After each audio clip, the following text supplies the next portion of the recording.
wealth. Generational wealth. Generational wealth. What is generational wealth? We asked our communities, and this is what they had to say. To me, generational wealth means access to joy.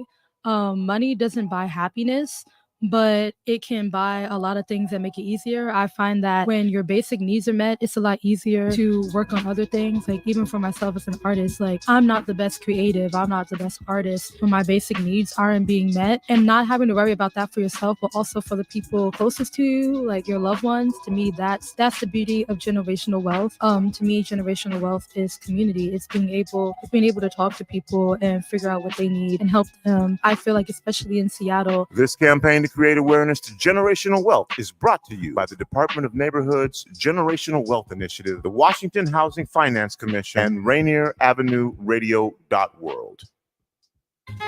This is Big Poppy, host of Jazz from the Cabinets.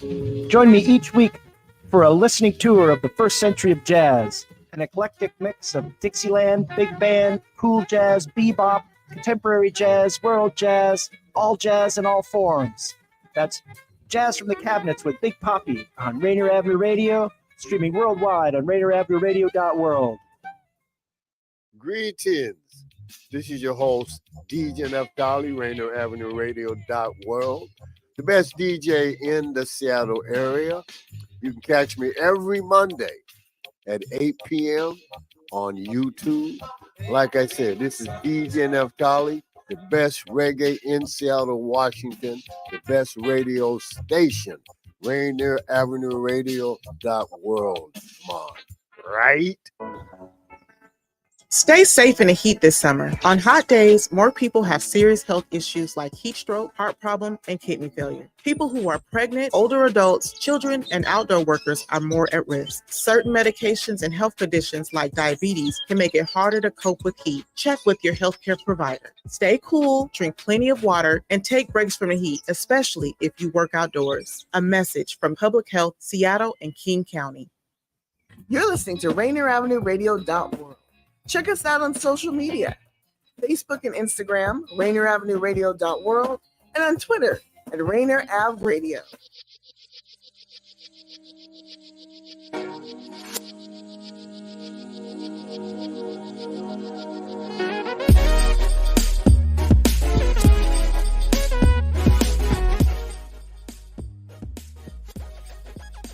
Debrena Jackson Gandy, how are you? I am marvelous. Marvelous? Yes, I'm glad to be able to say. Debrena, we are leading a series that's called Getting Better Together, right? It's part of this Living Powerfully experience, the work that I've been doing that you do as a transformational coach as well. How excited are you that we get to show up in community with the level of true consistency, bringing people in to an opportunity to truly change their lives? How exciting. Well, it was wonderful to be there in the room last week as one of the panelists and see how eager, hungry, excited, inspired everybody was, how forthcoming everybody was. Everyone in the room didn't know each other. And we also had people joining virtually, but it was just beautiful to see how we are at that point where we are now ready to stop so much of the individualism and I must do this alone and I must do this by myself, to realize there are others that are in a very similar place and space and are ready to get better together. So it's a beautiful spot to be in, and it's a great thing to see happening. Yes, I just wanted to say thank you for showing up in such a authentic way. I mean, each person they were so honest, they were so open. People were willing to just lay it all out on the table. And I think that's really one of the big keys, right? We're going to be talking today about the next level, right? The questions we asked last week, I'm going to have Nathan pull them up real quick, but we asked 4 questions last week. We said, why is it better that we do this work together? And you just talked about that. You just gave us a little bit of the why, right? We know we're able to optimize the experience. You're 500% more likely to complete any task when you do it in community. Right. That's why colleges have gone to cohorts. It's because you do it in a way that allows you to thrive with others. Yes. this concept of, we talked about getting stuck, and why do people get stuck in achieving their goals? And what I love about it, we talked about old habits and these limiting beliefs. Why is it so important? What are some of those reasons that people get stuck? And I love that we started talking about, it's important to tell the truth. And that's really one of the things we're going to go deeper on today. But what were some of the things that stuck with you the most as we talked about the questions from last week? Why do people get stuck, and how do you move beyond getting stuck? Well, I just love the diversity of the panelists that you had, for one, because it was kind of like talking about an elephant, and each of us had a different perspective of the elephant that we were sharing about. But all together, we had this whole elephant conversation, so to speak. Yes. And there are so many wonderful directions you can come from when you are doing this kind of, wealthier, happier kind of work that you're doing. There's spiritual, there's psychological, there's transformational, there's mental, and we got to hit it from all angles. So I really enjoyed hearing all the perspectives. Like, it gave a whole 360, because some people, coming through the spiritual door is the door that resonates most with them. Some coming through the healing door, the emotional door, the mental door. So regardless of what door you need to come through, it's available through this series. So I think that's one of the things that I enjoyed the most hearing and being a part of, and also how forthcoming the audience was to share and be forthcoming, because that's a new muscle, right? That's a new muscle, to bring your voice forward when there are other ears that are going to be hearing you, not just you talking back to yourself. So I love the Better Together, the community collective piece. So powerful. I love it. We did have people say, we talked about, why is it so important for us to tell the truth, to share our stories in community? And we had people actually talk about, how healing it was to just say it, hear someone else share it, and to realize that they're not alone. So when you think about being empowered, someone tells their story, they talk about the healing that they were able to experience, or that they are in the process of experiencing, and then really being able to move forward to say, this is what I did. This is how I'm empowering myself. That in itself is empowering. But we also have people say, I wasn't about to say anything. Yeah. Right. Like when the cameras went off, we were in here for an hour afterwards, still talking. And so today we're going to make it a little shorter in the room, online rather, so that people in the room feel like they have some time to explore and to talk even deeper.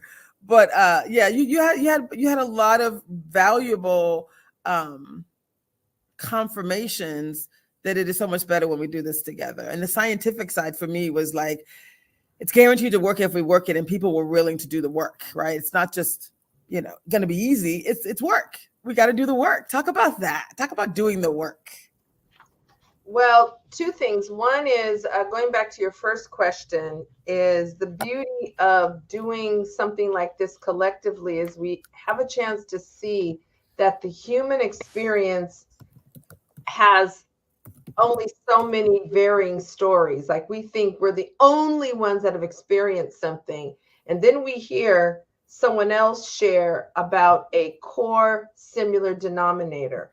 And so it has you feel connected to other people. It has you realize that your experience is not as unique and not understood by anyone else as you may think, and that other people have had it in their lives in different ways, of course, because our lives are not cookie cutters, but the human experience has these recurring themes that show up in each of our lives. And you can miss that if you are not doing work collectively, like in this particular case.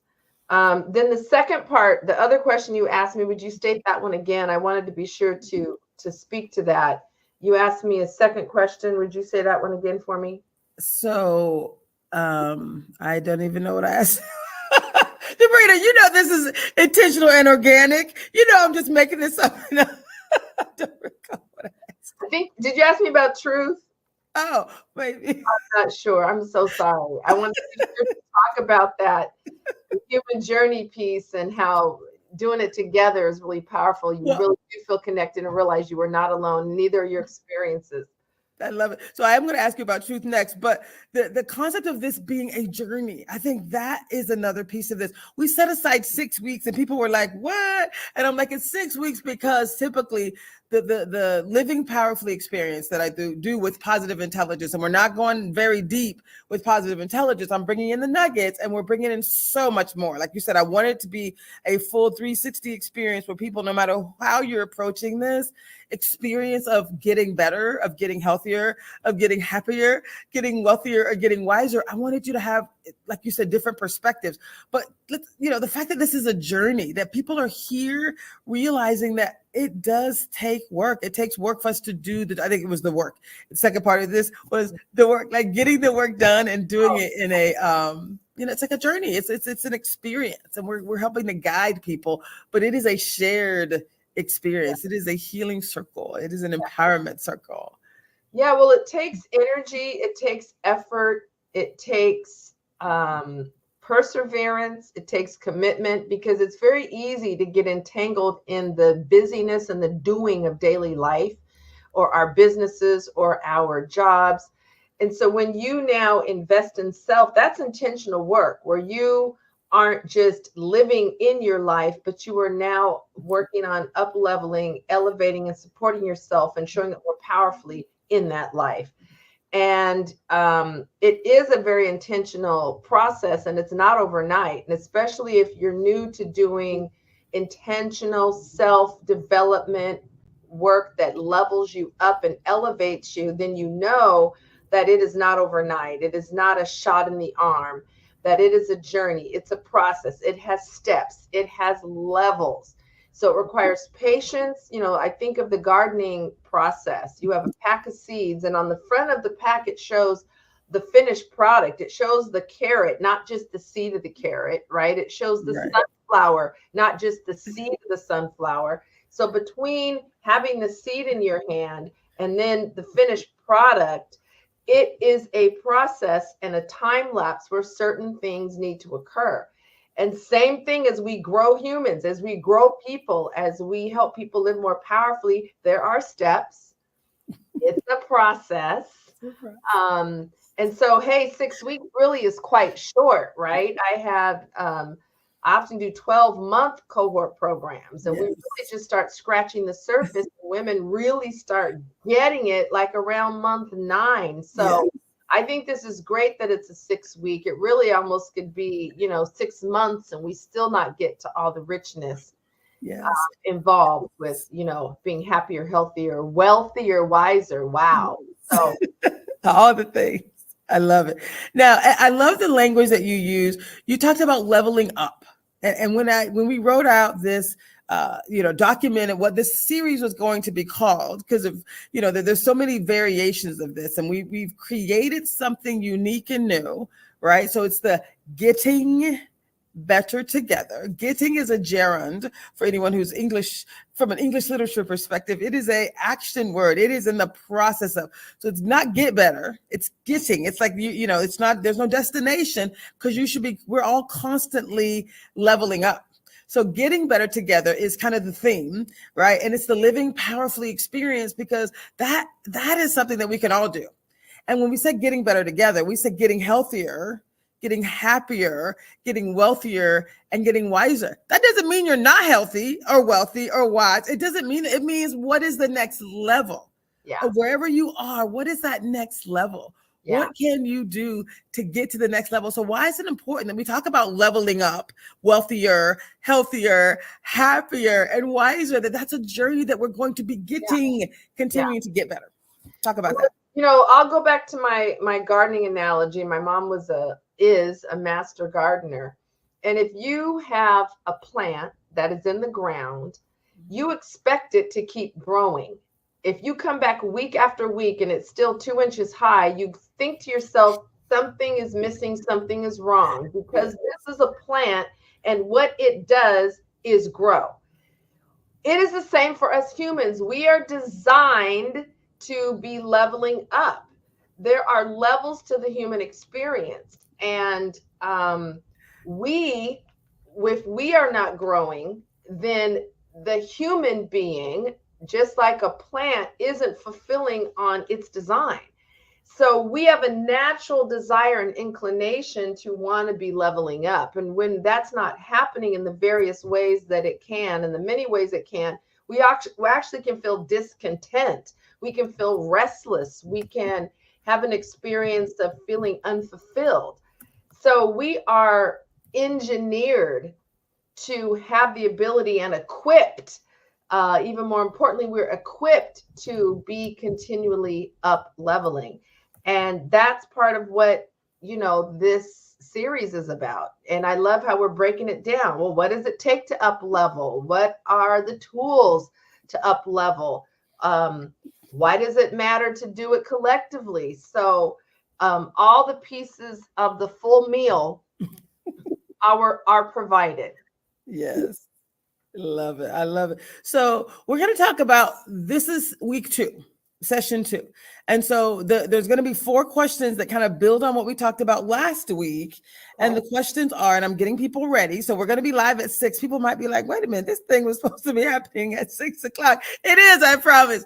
Join us at 6 o'clock. These are going to be the questions. We got a panel of people, a room of people. We expect you to be a part of this as well. So we're going to be talking today about why is it important to level up, this getting better. Why is it important to focus on getting better, getting healthier, happier, wealthier, and wiser? And then what does it take to level up? That's going to be question 1. Question 2, which we talked a little bit about last week, was really this idea of truth telling. Why is it so important that we really focus on truth telling when we're trying to get better and to level up? The third question is going to be, why is it important to use tools like the saboteur assessment, which Nathan's going to put the link into the chat here if you're watching this, so you'll be ready for this evening. But there's something called the saboteur assessment. It's one of many assessments. There are many tools you can use, but this idea of telling the truth, right, is really important. And then third, what are the steps? What are some of the next steps? What are the things that we can do to turn this information, right? You're going to do this assessment. You're going to learn some stuff about yourself. We really just remind yourself of some things that you probably already know, right? Some of the things that might be holding you back and how you can truly intercept those saboteurs that might be holding you back and move to the next level. So we're going to talk about that. And then we're going to really focus on that information, turning information into activation. That's what I love. So Debrena, real quick, I'm going to bring you back to this concept of truth telling. We talked a little bit about this last week. Why is that such an important part of getting better or becoming unstuck and getting rid of those limiting beliefs? Why is truth telling so important to ourselves, not just to other people, but being honest and truthful with ourselves? Well, yeah, truth telling starts with self and it ripples outward. One of the things that we often don't realize about truth is that it has a frequency. Vibrations are measured in frequencies, and there's a whole scale of frequencies in the human experience. Yes.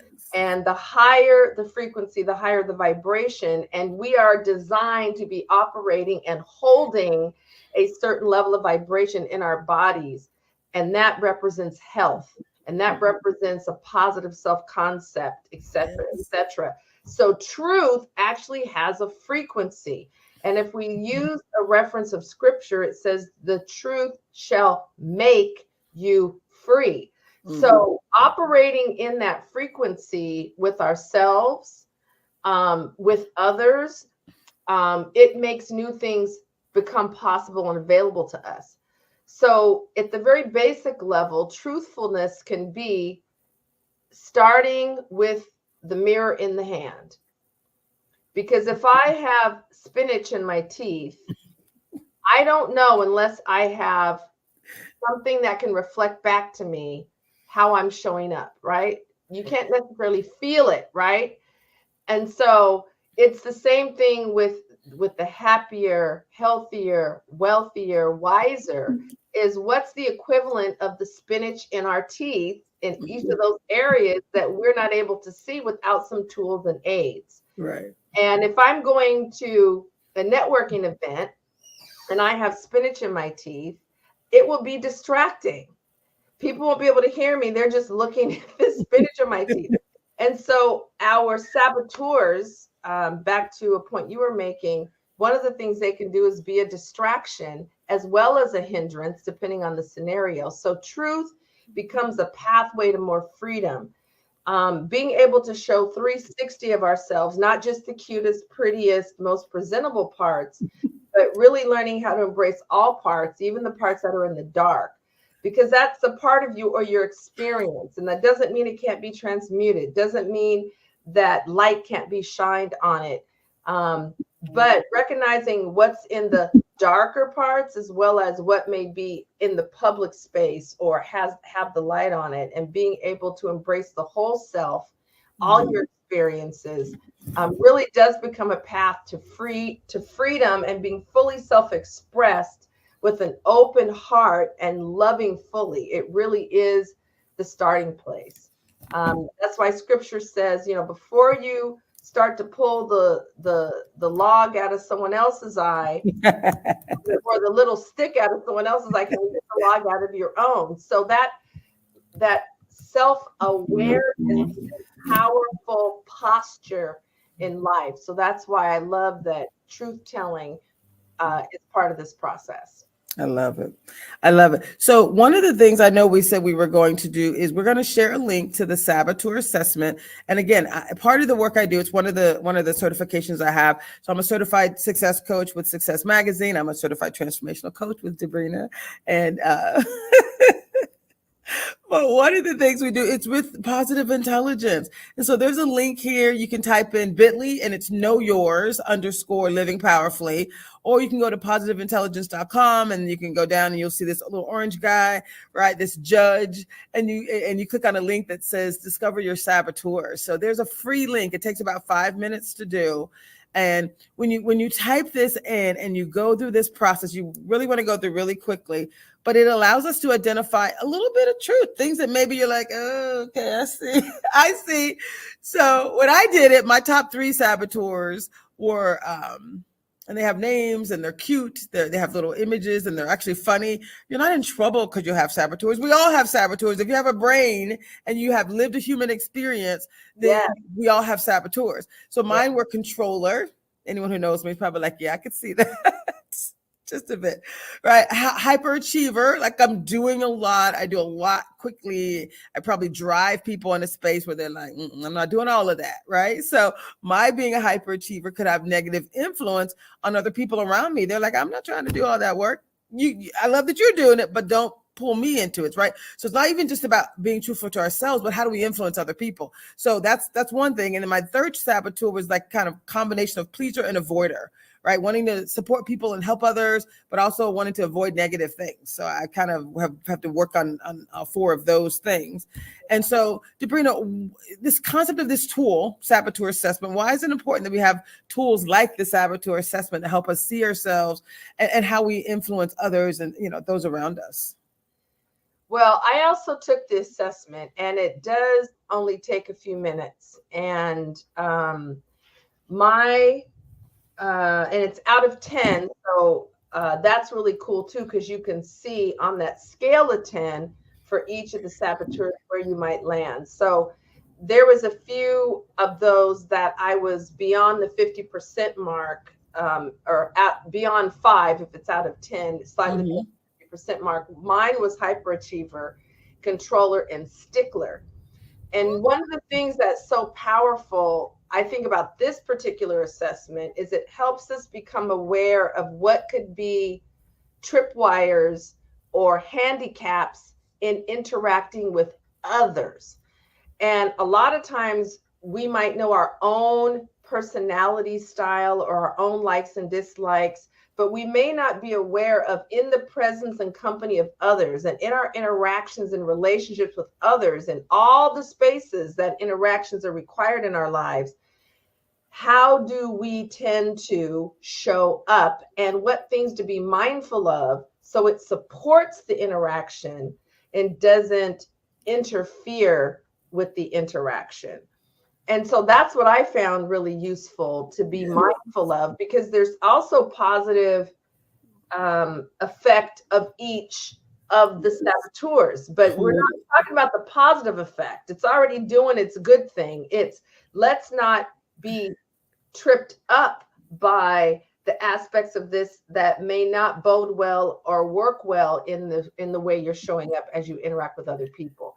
So that's what I think is also really awesome. And it breaks it down to what are the characteristics, what might tend to be the thought pattern, what might be some of the falsehoods you're telling yourself in terms of the negative expression of that saboteur, what impact might it be having on others that you're not aware of, and how might it even be tied to your own survival strategy.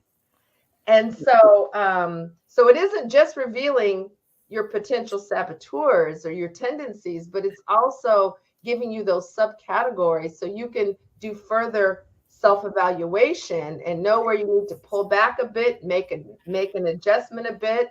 When you're in the midst of that aspect of that saboteur showing up, like, I was about to kick in that familiar way. Let me put some reins on it. So I recommend everybody do the saboteur assessment. Wait a minute.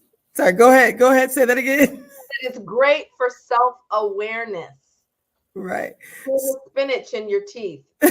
So wait a minute, Debrena. I heard you say when those things show, so this is like the truth telling. So the question we were just talking about was, why is it so important that we tell the truth and use tools like this? Saboteur assessment is one of the many things, right? You can do 360s, you all kind of stuff that you could do.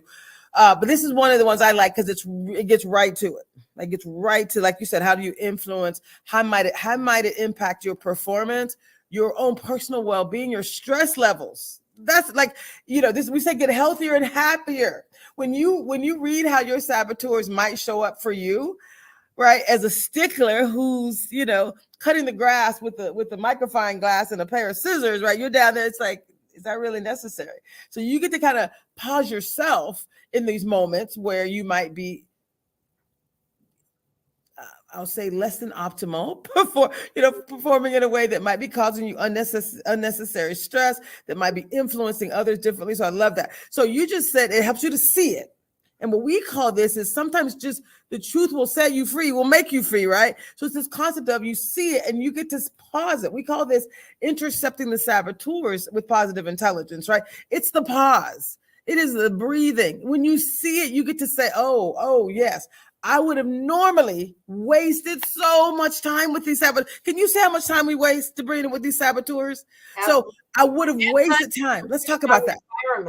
Sorry, go ahead. Let's talk about that. Like the waste. And lose relationships. Say it one more time. Sorry. You can lose time, lose money, and lose relationships and health, depending on how long the patterns have been going on. Right. And so when you see it, people may not believe that just seeing it and being able to pause, that's enough for you to be able to decide. Then decisions determine your destiny. So you get to decide, do I want to really go down that path right now? Or do I know that it's not going to lead me where I want to go? Debrena, talk about that as a transformational coach. It is in those limiting beliefs, the things that those saboteurs used to tell us. You're like, no, I choose not to believe that and not to go down that path. Talk to someone right now, Debrena, about what they can do differently in the moment, that step that they can take once they see themselves truthfully, once they have some clarity about where it might be taking them off path. Talk a little bit about what we can do when we see it, how we can pause and shift to doing something different, to activating differently. Yeah, well, what's so powerful is if you don't know how you're showing up and you aren't aware that you are activating some of the negative tendencies of your saboteurs, then you're unaware. You don't know what you don't know. So now, instead of a double don't know, you now do know. You have a baseline. You have something against which to make a different choice. You have something against which to notice the familiar pattern versus there are other options for me, or there that is showing up and I now can name it because I have language for it and I have an awareness of its presence. So just being aware is such a powerful jump off point. Because as you mentioned, your awareness gives you contrast. I have some other options now. I don't have to do the familiar. There's that thing showing up. Let me pause. And instead of going forward and to the left, I'm going to go forward and to the right this time and try some different ways of showing up and interacting and engaging. So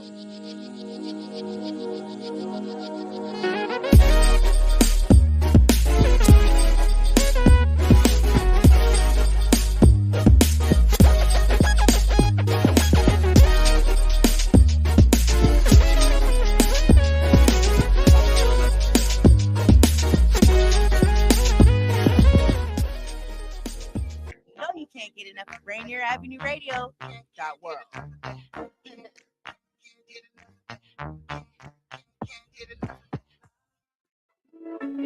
Support for Rainier Avenue Radio comes from Friends of Waterfront Park, announcing their 2024 season of free events and programs at Pier 62, the first part of Seattle's premier downtown waterfront park to open to the public. Come for free events and programs, including fitness and wellness classes throughout the summer, weekly spotlight performances on Thursday evenings, cultural festivals, daily amenities, games, and more. To learn more, go to waterfrontparkseattle.org. Hey, this is Paul Pearson. I've hosted the R&B show Star Time since the very beginning of Rainier Avenue Radio, and after years of featuring tracks from the 50s through the 80s, Star Time now plays R&B and hip-hop from the 1990s as well. A whole half-century of soul, funk, hip-hop, and more on Star Time, Wednesdays at 2 p.m. on Rainier Avenue Radio.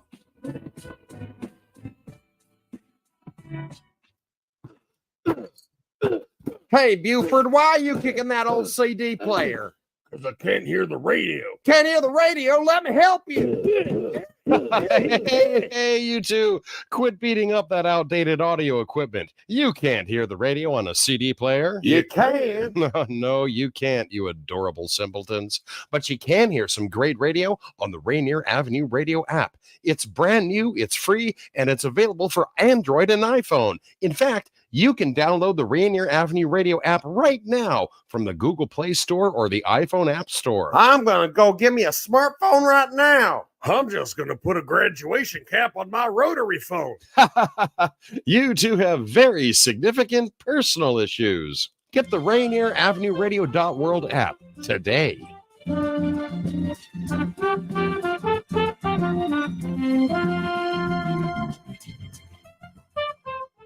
Love food? Here's some storage tips to keep it fresh longer. Store cut fruits and vegetables in the fridge. Place in reusable containers. Keep bread in the freezer for longer storage. 40% of food in the U.S. goes uneaten. Save money, save food, save the planet. Visit Seattle Public Utilities for more tips. I'm Paul Pearson, host of Star Time, and when I'm not hearing men compare women to residential real estate, I'm listening to Rainier Avenue Radio .world.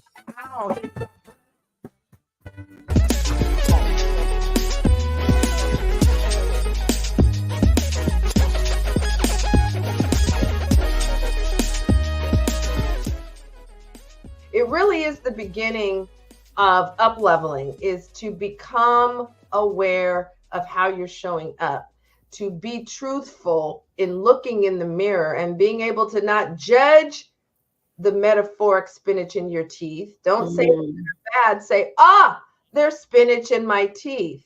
So we don't have to kick into negative labeling when we become aware of things. It's like, it's a snapshot. It is giving me feedback. And we don't have to move into beating ourselves up. But we can move into shifting our attention instead of however we were directing our attention previously. Maybe you gave that example, I love it, of cutting the grass with the magnifying glass and a pair of, micro scissors. It's like, okay, let me shift my attention to a slightly bigger purview versus each blade of grass. So yes, these are square ones for all of us. Awareness, being truthful, and this assessment really helps you to see how you're showing up, so you can then go forward making different decisions, and then the choices that come out of those decisions. And yes, there's deeper healing work involved, because this also talks about thought patterns and beliefs, which are take some additional muscles to really clear and clean out the causative stuff. But just being more aware gives you lots of ammo to begin making different decisions. I love it. So we talked about taking this information and then turning it into an activation. I like to say move beyond courageous conversations to intentional activation. So also you talked about having a plan. Like once you see them and you're like, okay, I know what would normally happen. I'm about to have a meeting.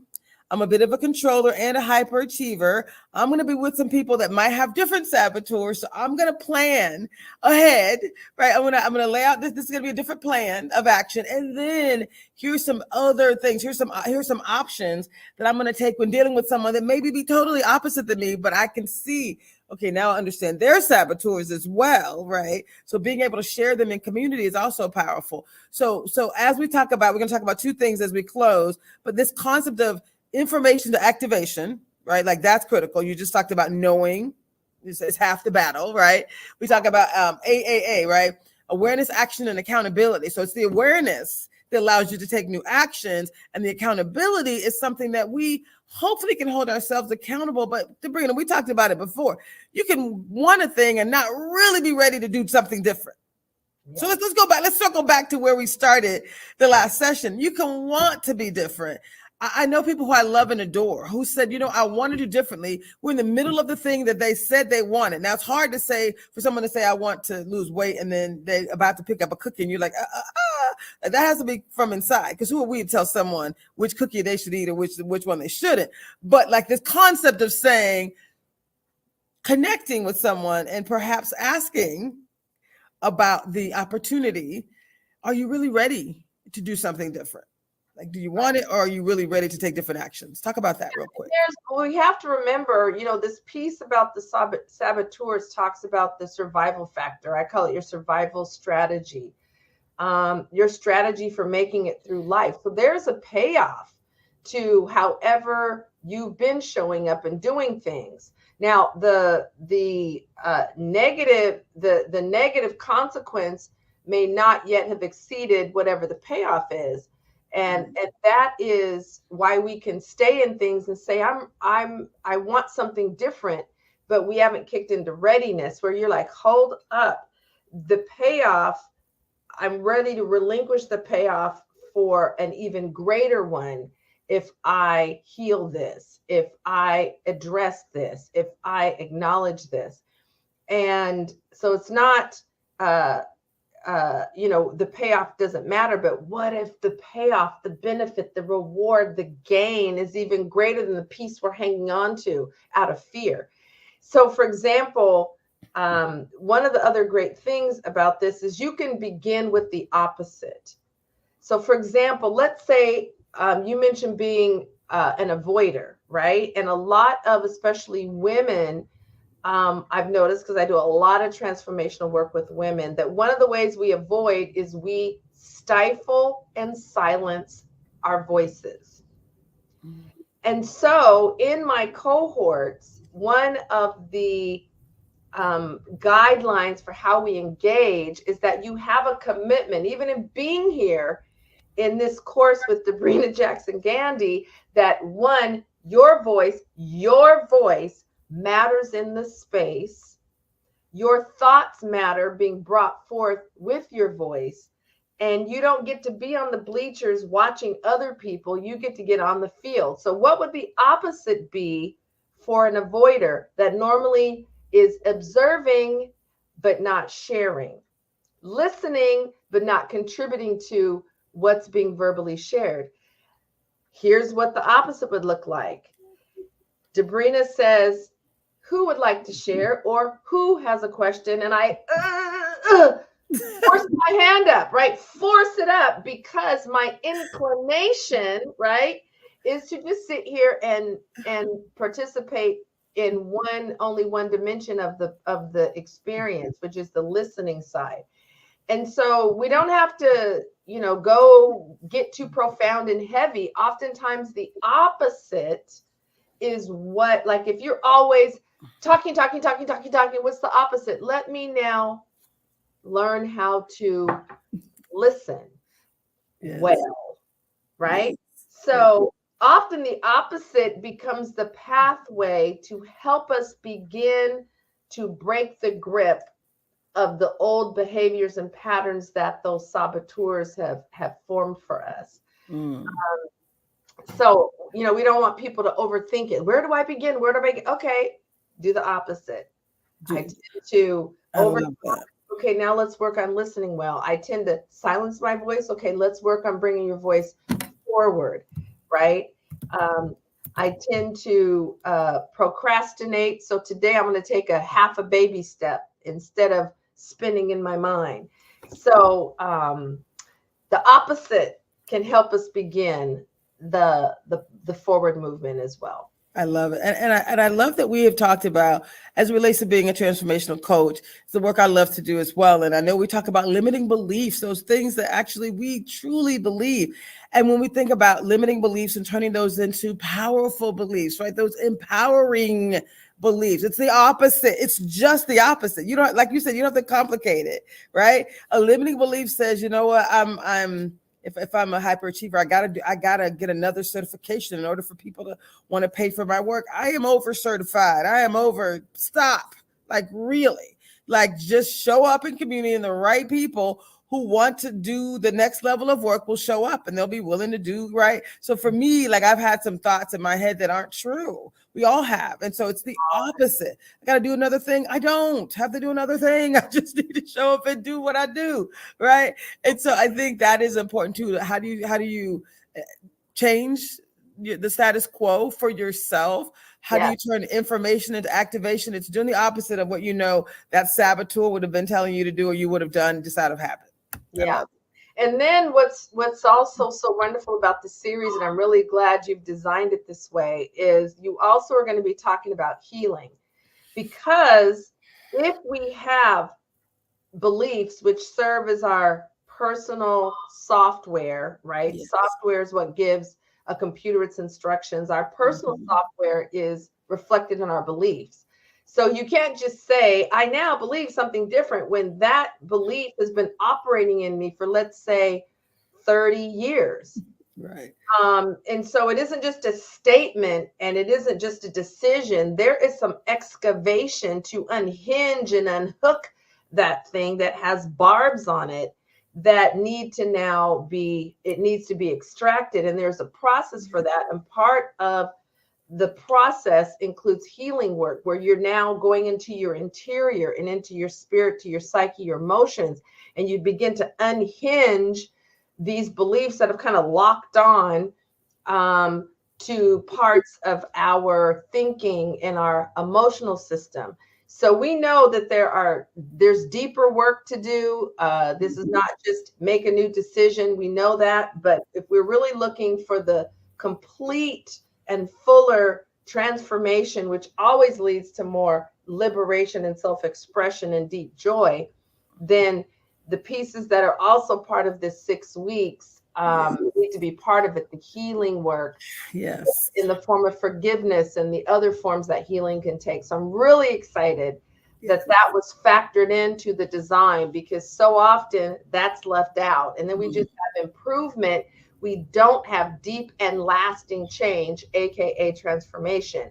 We have a change in behavior, which can be temporal or circumstantial, but we don't have a deep change in the core concept of the person or the software that's powering their lives, really. Yes, I love it.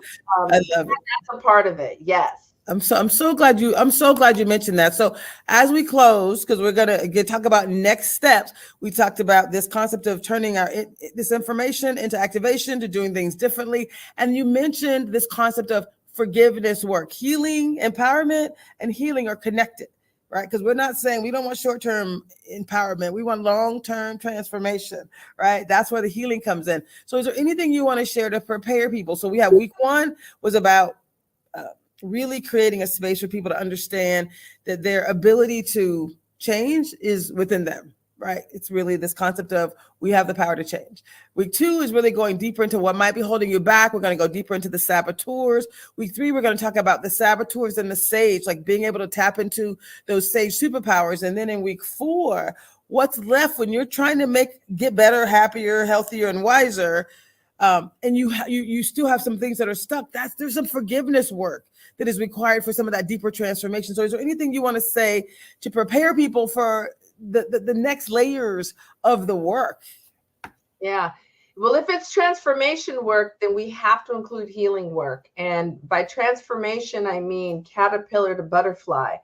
Personal improvement is the caterpillar moves to a higher branch, or it inches along further on the same branch it's on. So if we're talking about transformation, it's a new creature.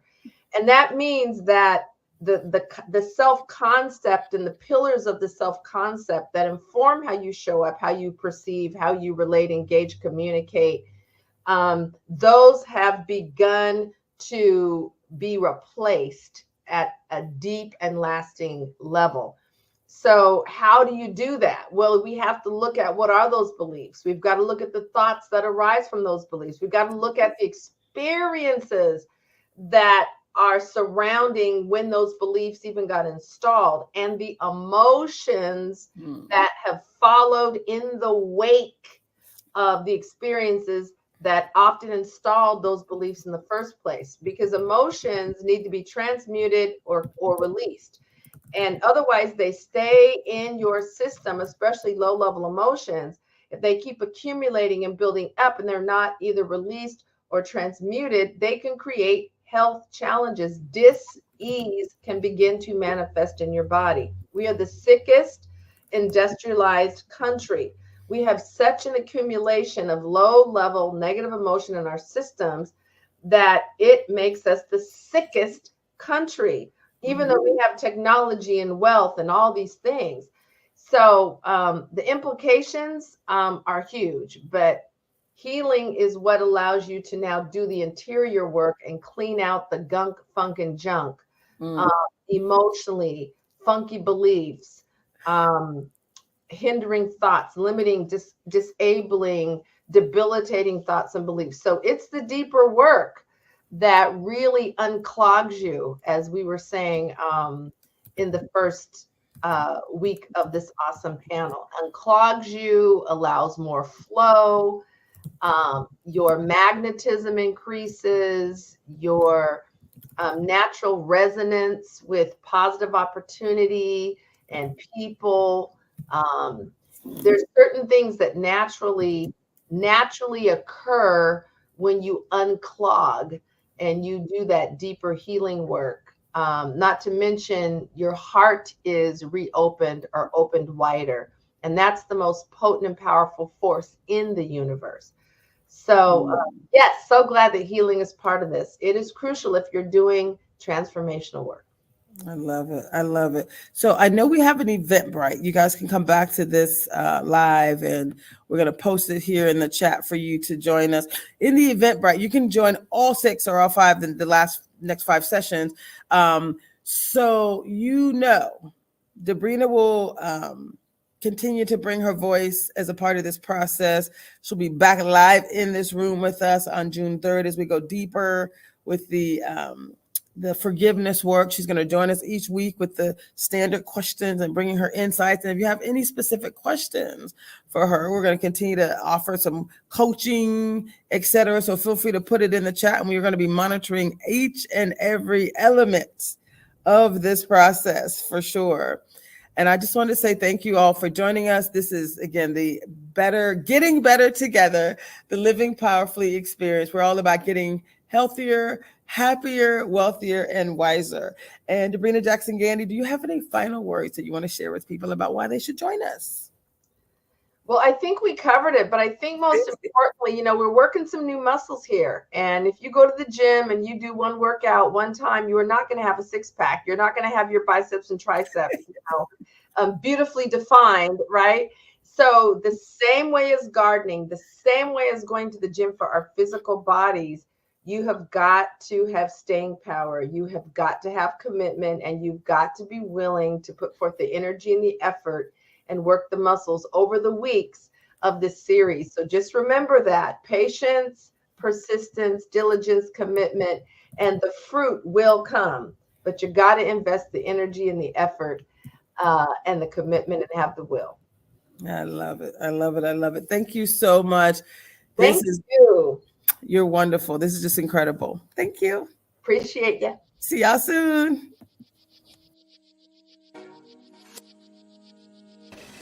Y'all, what I love about this process is it's a process.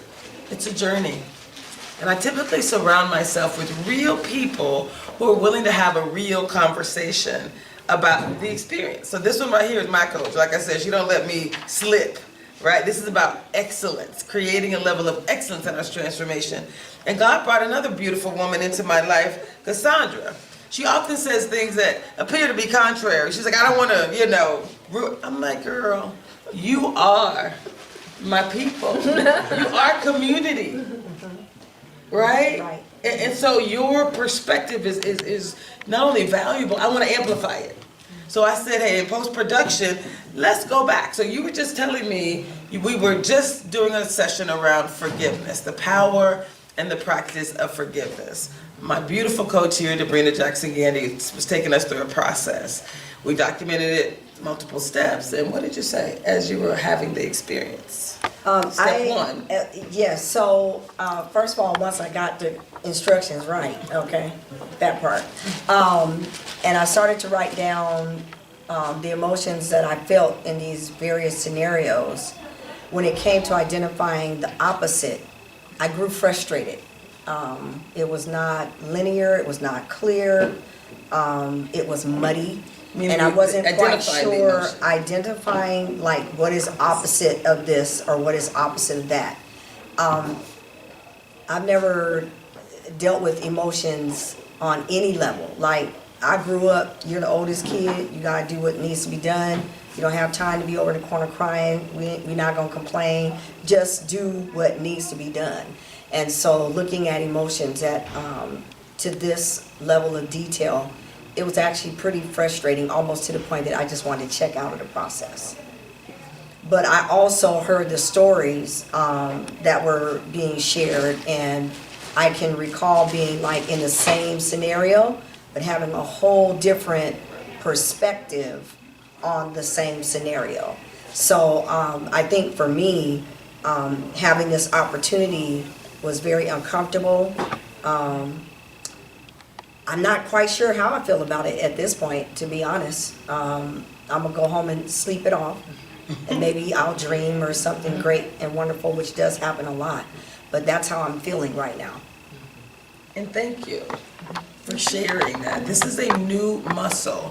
This concept of transformation, it's new, it's an experience. I also was not used to my emotions. How many years have I been with you practicing and in your space? At least 3 in a Juicy Woman University, plus a transformational coaching, so like there's work, right? There's an experience, and I'm still working on it. I'm still in transformation.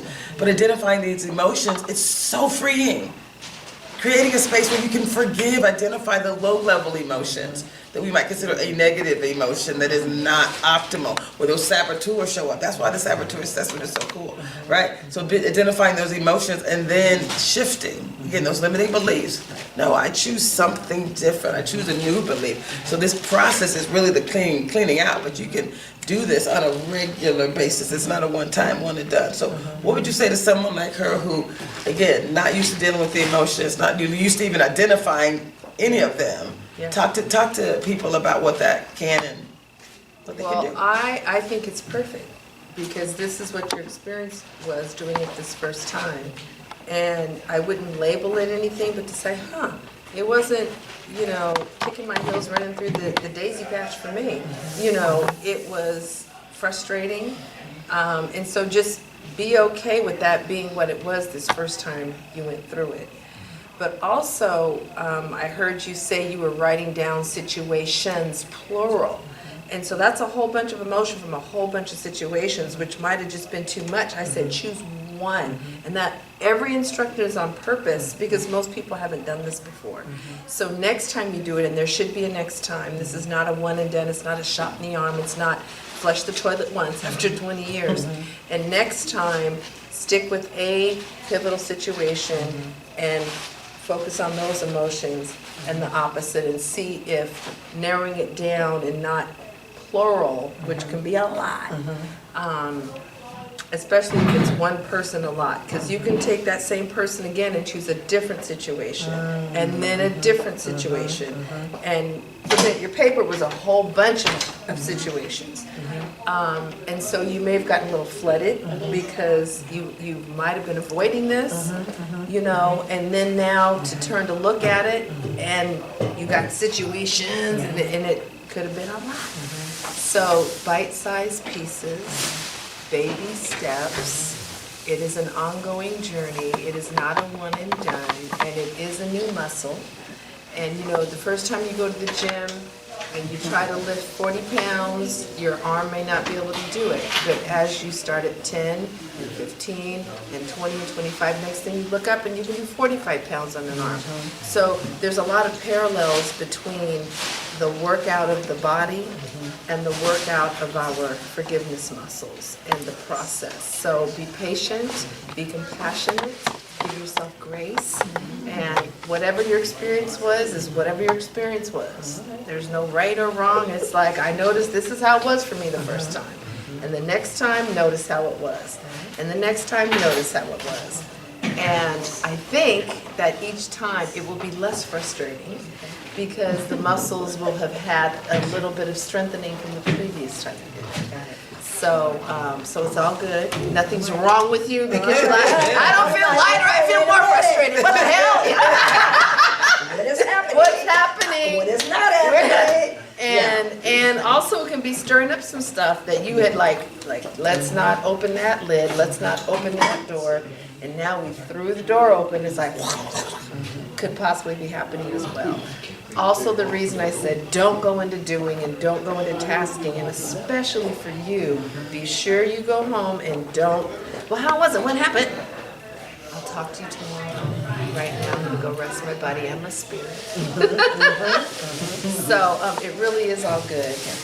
And thank you for not quitting. Like, let me keep pushing through. Because I'm done. Yes. And she will say that I'm good. Yeah. And I'm done. And thank you for pushing through. Is that partially because you trust? We've created a container where you're trusting the process. Every time you do something different, you're like, oh, okay, I see. I need to do it. I mean, I'm 55. If I've never done it, I gotta do it. Because there's some other things on the other side of this waiting for me. So I gotta go. Did y'all hear what she just said? There's some what? There's some other things waiting for me on the other side of this. Can we describe the things? Freedom. A little peace. A lot more joy. Bodies can heal. Bodies. A lot of times we can have ailments that are the byproduct of what we've been holding, or the thought patterns or the emotions being held, you know. And a lot of times we think it's a medical condition, and really it's a manifestation of. And even the place things locate, you know, cancer is a disease of resentment. And so why isn't there just one form of cancer? You can have throat cancer, you can have bone cancer, you can have blood cancer, you can have breast cancer, you can have prostate cancer. Like, well, why is it not all located in the same space? Because even where it's manifesting is a function of something. So we might experience healing of relationships. We can unblock where money has been repelled and now it's being drawn. We can start bringing into our lives a new, higher quality of people. If we have been wanting to attract a long-term love mate, we notice that we're activating new and different qualities in the other, or if we have a spouse or a already in a long-time